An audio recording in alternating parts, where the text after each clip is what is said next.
Ryan, kailan ba target na matapos ang konstruksyon ng EDCA site dyan?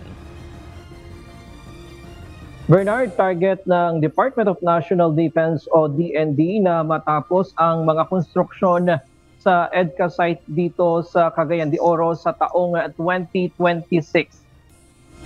Papaspasan namin yung pag-develop dito kasi kailangan lumipat ang 15th Strike Wing dito. Ito ang home ng 15th Strike Wing.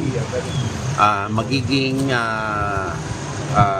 maintenance base ng 15th Strike Wing, magiging training base ng 15th Strike Wing, at dito ibabahay ang kanilang mga asset. Ngayong araw bumisita sa Lumbia Airport si Defense Secretary Gilberto Teodoro kasama si AFP Chief of Staff General Romeo Browner Jr. para tignan ang mga pasilidad dito. Bukod sa paglilipatan ng 15th Strike Wing ng Philippine Air Force dito sa Lumbia Air Base, ito na rin ang magiging Joint Command Center ng AFP Eastern Mindanao Command at Philippine Air Force. Mayroon ding warehouse para sa mga sundalong Amerikano kung saan ilalagay ang kanilang mga kagamitan para sa mga disaster response. Dahil dito, mapapadali na ang pagresponde, katulong ang US sa mga kalamidad, lalo na dito sa Mindanao. Sa kabilang side naman may EDCA site for warehouse for humanitarian assistance and disaster response.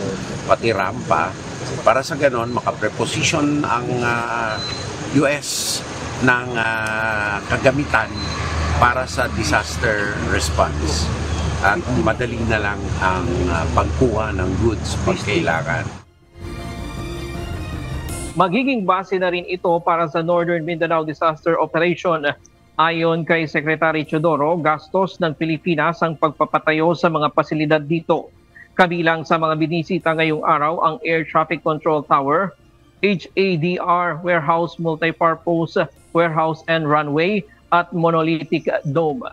At yan muna ang latest mula dito sa Cagayan de Oro. Balik sa iyo, Bernard.